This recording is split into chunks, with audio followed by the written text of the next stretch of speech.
Olá, boa tarde. Olha, eu gostaria de chamar a atenção de você, amigo que está me assistindo agora, que temos um problema muito grave agora com a questão da lei de imigração. Nós não conseguimos alterar o texto antes de chegar nesse ponto. Então, agora, o texto, tal qual ele foi previamente acordado entre os partidos, entre as lideranças, dessa lei, nova lei de imigração, vai para voto em Senado. Então, ele vai ser votado de uma maneira sem que a gente possa fazer qualquer alteração do texto. Atual texto, como é que eu classifico o atual texto? Tem um grupo de comunicação com 4, 5 juristas, todas mulheres, por incrível que pareça. Não, não pela pauta sexista aqui, mas é que são realmente as que estão fazendo a grande diferença aqui no nosso movimento. E, bom, tem alguns pareceres aqui em 3 níveis. Tá? O primeiro nível é um nível geral. Lendo 80 páginas dessa lei de imigração, constatamos que se sobrepõem os interesses internacionais sobre os interesses nacionais do povo brasileiro. Ou seja, grupos de interesse externos, imigrantes, têm uma certa preferência, uma precedência aos direitos dos brasileiros. Está dizendo que vai ter direitos iguais, claro, uma vez que ele se torna um imigrante, dependendo de uma das classificações. No entanto, já cria programas para incorporar o imigrante no Brasil, e esses programas são mais para educar o povo brasileiro a se adequar ao imigrante que chega, e não ao contrário, e não fazer com que o imigrante se torne brasileiro de fato.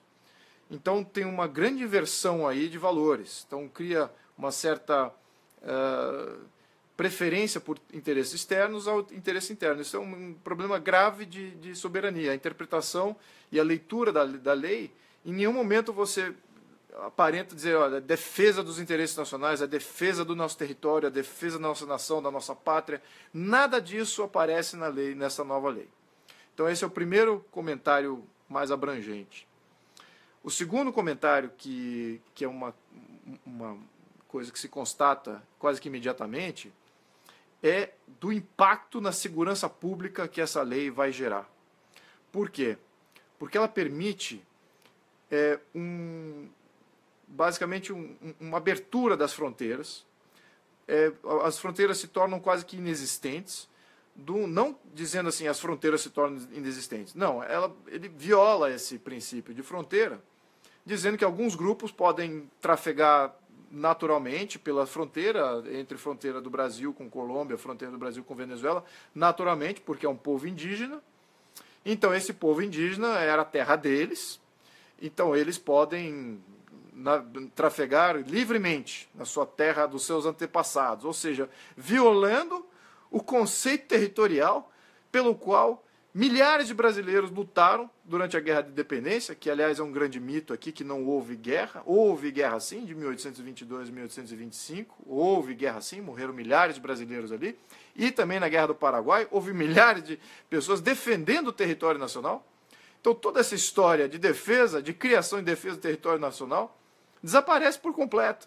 Porque agora os indígenas podem ir para lá e para cá. Agora, vamos ser honestos aqui nessa qualificação de indígena. A quem serve isso? Será que os senadores que escreveram essa lei estão realmente interessados com a parte humanitária? Claro que não. Tem um grande exército de narcotraficantes na nossa fronteira do norte, Farc, na Venezuela, que é um poder ditatorial agora, está se armando de todas as maneiras possíveis, porque não tem como evitar as suas próprias derrocadas. Então temos um grande problema aí de segurança pública. Vamos estar convidando narcotraficantes travestidos de indígenas através da fronteira. Isso fica bem impossível com essa nova lei. Então esse é outro segundo problema gravíssimo, como se a segurança nacional pudesse arcar com mais esse ônus. Tá? O Brasil não está preparado, sem falar em outros grupos terroristas mais sofisticados. Mas eu estou falando agora de terrorismo regional, que é o de maior impacto. Também nessa questão de segurança pública, e já levando aqui para o terceiro nível, A lei ela não prevê nenhuma cota e nenhum limite para nenhuma espécie de qualificação de imigrante. Ou seja, qualquer um pode entrar. Claro que tem aí algumas salvaguardas com relação à criminalidade, etc., mas são, de fato, muito brandas. Não há um sistema de controle já em funcionamento no Brasil. Nunca teve. Então, temos aí um grande problema de segurança, e o fato também dela não criar limites, isso vai não só onerar o sistema de segurança, mas também o terceiro ponto, que vai onerar todos os serviços públicos do Brasil. Saúde, educação, saneamento, transporte, tudo isso. Porque na lei está descrito que os imigrantes e as diferentes qualificações ali, seja um imigrante temporário, seja um turista, seja um permanente, etc., vão ter automaticamente todos os direitos que um brasileiro tem. Então, você imagina, estamos aí tentando equilibrar nosso problema de previdência, tentando equilibrar nossas contas públicas, e vem aí uma lei que vai gerar mais custos sem limites. E aí que eu acho que talvez o quarto e último ponto é essa questão de não limite e falta de controle de qualidade.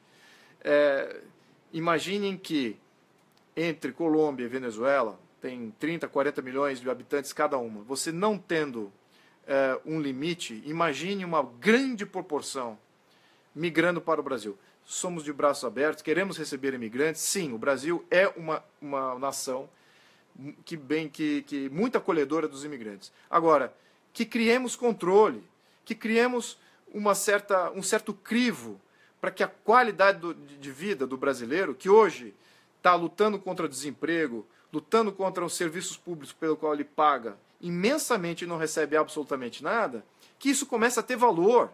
Não é possível estabelecer valor para esses serviços públicos se eles estão sempre inundados com uma demanda infinita. Isso simplesmente não procede. E o que mais me estarreceu foi quem é que estava se cumprimentando. Vamos entender, essa lei foi criada pelo PSDB, Aloysio Nunes, e agora o Tasso Gereissati, também do PSDB, como relator. Os dois foram enaltecidos pela extrema esquerda. A extrema esquerda enaltecendo dois senadores do PSDB. E dizem assim, é um marco para o Brasil essa nova lei. Claro que é um marco.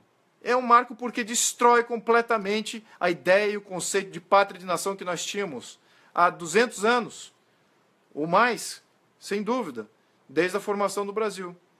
Então eu estou vendo vários comentários aqui, eu não estou lendo porque eu estou sem óculos, eu até poderia responder alguns.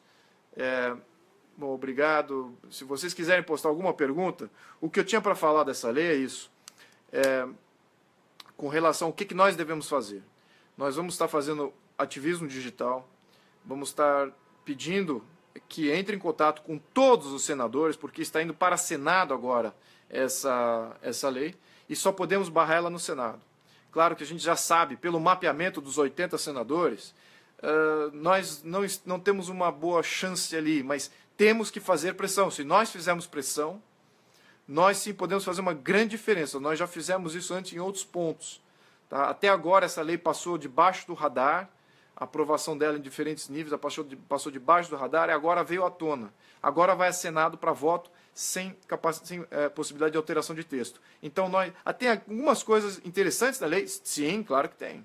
É aí que entra a grande maquiagem da coisa toda. Vamos entender que toda lei, toda emenda constitucional que é feito pelos eu não gostaria de dizer representantes, né, porque de fato eles não são representantes, essas personalidades que estão lá no Senado e no Congresso, Senado e Câmara, eles fazem artifícios, eles colocam coisas interessantes e boas dentro de um emaranhado de coisa ruim. Então, claro que eles enaltecem as coisas boas e coisas como abrir conta em banco. Sim, eu gostaria de facilitar isso para os imigrantes. Seria bom que eles pudessem abrir conta em banco com menos burocracia. Quem não diria que isso é interessante para eles abrirem uma empresa? Isso também é muito bom. Agora, claro, tem outras coisas péssimas. Eles vão poder formar sindicato, o imigrante vai poder formar sindicato, turista, vai poder formar partido político, fazer militância política dentro do seu país. Contra o quê? Contra quem? Para o quê? Aqui interesse externos, internos, tem que se tornar um cidadão antes, por favor. Né? Temos aí um processo de cidadania e que vamos ter que valorizar isso, senão você também mitiga o seu interesse em se tornar um brasileiro de fato. Não é esse o nosso interesse como brasileiro, que mais pessoas se tornem brasileiros? É isso que nós queremos. Então, que abracem nossos valores, que abracem nosso país, tal qual ele é e tal qual nós gostamos e queremos mantê-lo.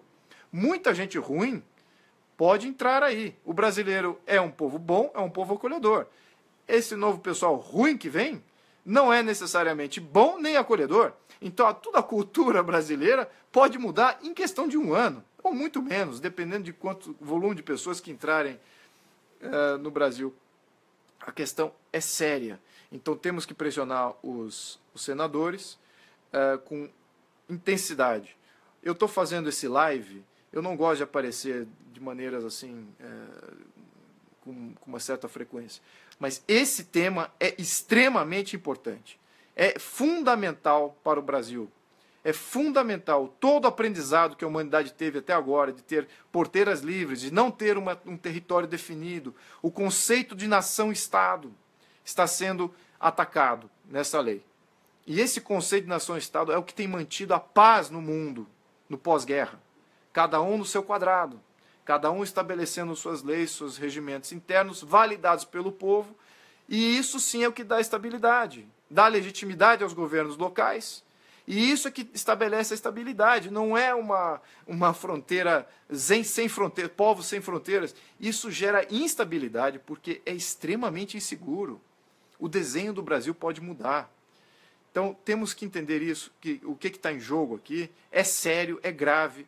Eu estou aqui em público, o primeiro live que eu faço aqui nesse meu canal. Agradeço muito ao amigo de estar participando e estar me vendo nesse momento. E se pudesse compartilhar isso com outros amigos e movimentos, essa mensagem precisa chegar ao máximo possível de pessoas. Claro, eu resumi aqui em alguns pontos, é muito mais detalhe, posso entrar nesses detalhes, eu até gosto de entrar em detalhes, mas às vezes a gente se perde um pouco aqui na narrativa. São 80 páginas a lei, tá? E cada vez que você lê, surgem novas nuances, novas possibilidades de violar o conceito de Brasil. Então nós temos que manter isso íntegro. É a única coisa que nos mantém juntos até esse momento, e essa lei vai de encontro a isso. Eu quero ver mais defesa e menos essas questões, falsas questões humanitárias, rompendo com a nossa questão, de Brasil, com o nosso conceito de Brasil, nosso conceito de pátria. É isso que tem acontecido sistematicamente com esse Congresso, que inclui a Câmara dos Deputados e o Senado, totalmente ilegítimos nesse ponto. Todos eles envolvidos em esquemas, e são esses que estão passando essa lei, e se abraçando, e se enaltecendo, e dizendo que foi um marco. Sim, sem dúvida, é um marco da fundação de um Brasil corrupto, de um Brasil que não existe, é um Brasil sem território, sem pátria, sem absolutamente nenhuma história. É isso que eles querem para ele. Bom, eu não quero tomar mais o tempo aqui de vocês, eu agradeço, compartilhem isso com entusiasmo, todos aqueles patriotas aí que queiram, assim como eu, uma nação digna. Agradeço aí a audiência, podem sempre me contactar aqui no Facebook, eu faço o meu máximo aqui para responder todas as questões pessoalmente, tá? Muito obrigado, e vamos estar fazendo aí alguma parte de mandar e-mail, também facilitar alguns mecanismos digitais aqui, mas também não se atenham a isso. Liguem para o gabinete do senador, chamem atenção. Alguns senadores nem sabem do que se trata essa lei, são 80 páginas, eles estão vendo várias leis lá, eles não entraram no detalhe disso. Então, exatamente, só uma pequena proporção dos senadores é que realmente leram as leis. A Câmara, idem. Né? Alguns deputados, com que eu já falei, eles nem sabiam da gravidade do problema, e o substitutivo veio da Câmara. Então, o substitutivo veio da Câmara de Deputados. Quem fez esse substitutivo? Claro, eu não sei pessoalmente, só vi o substitutivo pronto, mas, ou seja, supostamente, a Câmara dos Deputados aprovou isso na íntegra. Então, não volta para a Câmara dos Deputados, fica no Senado, e é ali que vai ser a votação final, isso vira lei. E aí, então temos que bloquear isso, não tem outra alternativa. Temos que bloquear essa lei, não tem como passar. Podemos pegar coisas boas dessa lei e criar uma outra lei. E eu particularmente estou fazendo isso com alguns juristas. E vamos colocar essa lei através de algum senador e falar assim, bom, vamos pegar algumas coisas boas e vamos ampliar aqui a defesa do território nacional e das forças de segurança pública. Então, é isso que nós temos que fazer, mas isso num segundo momento. Tá? No primeiro momento, esse bloqueio é essencial. Muito obrigado a todos aí pela sua audiência e, por favor, compartilhem. Isso é um problema que afeta todos nós. Então, prezo aí pelo ativismo de cada um de vocês. Tá? Muito obrigado.